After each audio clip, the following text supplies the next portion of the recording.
minus 10, 9, 8, 7. What I want to talk about you is babies. I think it's a nice subject, and I think even if you don't think about them right now, there is something interesting for you in the story. So when I was little, I wanted to become a librarian.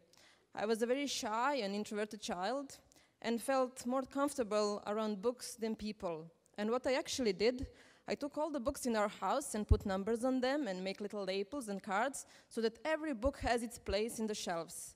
So I liked when things are organized, and I was a very disciplined child, and I really enjoyed my little neat world that I have created for myself. After I finished my high school a year later, I got my first 9-to-5 job. I work in an office at a computer, and it was a safe zone for me.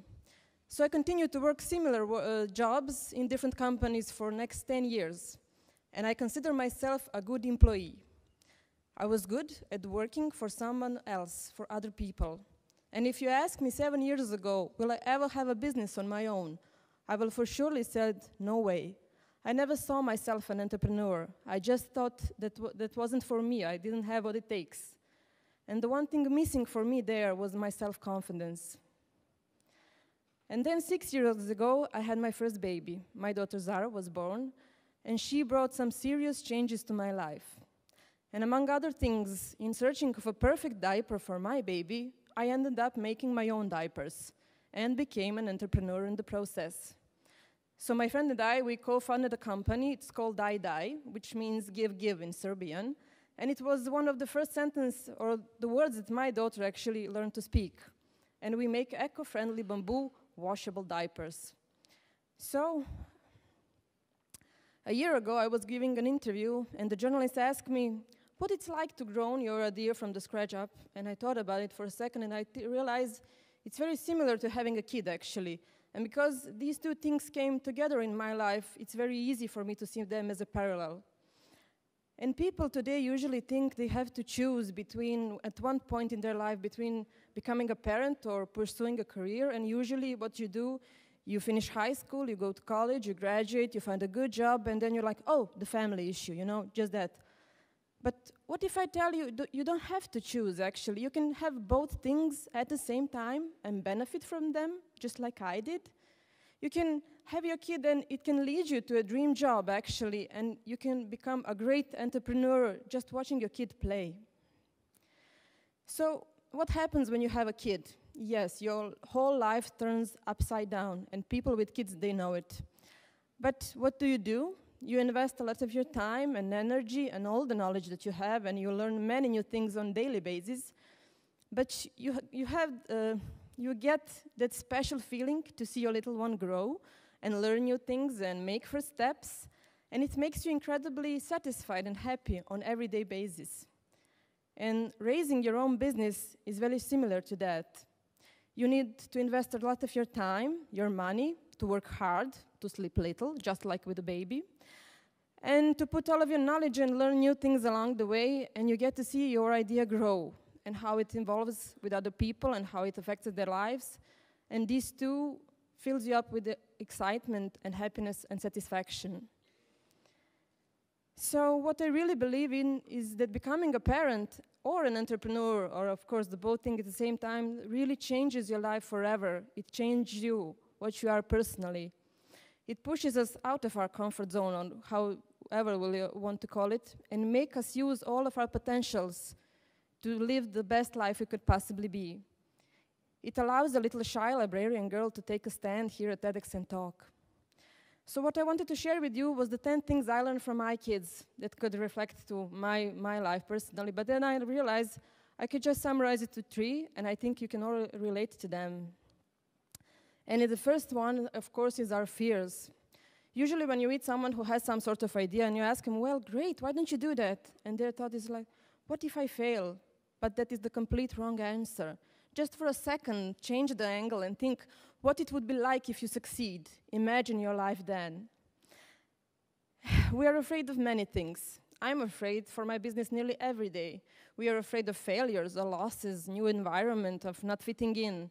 And even if I realize that my business may not come out at the end successfully, financially successfully, I still realize that it has given me this incredible experience and changed my life in a beautiful way. So to those of you who ask, what if I fail? I say, so what if you do? If you take a look at the kids, they don't know the word failure. When they learn to walk, they fall many times, but still they get up every time and try again. Or if they see a tree and want to climb it, they don't stand there and think, oh, can the branch hold me? Or can I climb this? Or what could happen? They just give it a try. And if they can't, they move to a smaller tree or wait 6 months and then try again. So why it's so difficult for us to do the same thing? What if we saw failures just an opportunity to meet someone new, to learn something new in our life, and to new paths to some new world even? So second thing is your environment. Choose it wisely. In short, if you don't have a supporting environment for you, then change it. Find people who share your ideas, your values, and share with them and stick with them on those rainy days we all have, because that's life. And that's when you need someone actually to come to you and say, this too shall pass, tomorrow just another day. So stick to them. And when it comes to letting go of the negative relationships in life, I watch my kids at the playground. They are easily attracted to one game, and when they don't like it, they just move to another thing. They enter a relationship without any expectations, and that's why it's so easy for them to move to another or the third thing in a row. And the third most important thing, which sounds so easily, is to have fun. Absolutely have fun with what you do. Because it's very important, and it's the only thing that can actually draw other people to join you and share your passion. Now, this is my daughter in front of the mirror in a public park, and I actually have 30 pictures like this, making silly faces, because my husband is a photographer, so we do this a lot. And she's doing it just for her own fun. She's doing it to please herself, and she's doing it not caring if anybody is watching. So at the end, yes, you do need these three things to summarize it. The fear, go overcome your fear, please. And your environment, find a good environment for your idea and yourself in your life. And the third, have fun. And the one thing, of course, you need for your family or your business is money, of course. So what my friend and I did, we invested our own money to start a business. We got our funds, and instead of going on a vacation in a nice Greek island, we bought the machines, the material, and hired skilled women to make our diapers. And a year later, we got a good product that was healthier for the babies, that was greener for our environment, and it was selling, so it was good. But we needed additional money to continue to work. So we got a small loan from Erste Bank, actually, and it was just enough to keep us going to pursue what we love and care about.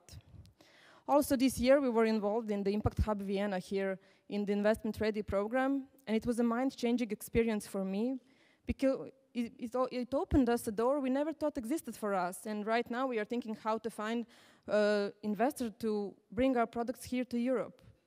So if you have an idea and you're on the right track, don't be scared. The door will open for you. And what I think entrepreneurship did for me, it changed my life in the most amazing way possible for me. It led me to things I never thought possible could happen for me. It allowed me to be here today and talk to you. So I think for a little shy librarian girl, I've done pretty well so far. And what I'm most grateful and thankful in my life right now is that I had a chance to be with my kids while they were growing up, and possibly I would be a role model for them to pursue their own dreams one day. And for you, I wish you just the same. So be brave. Thank you.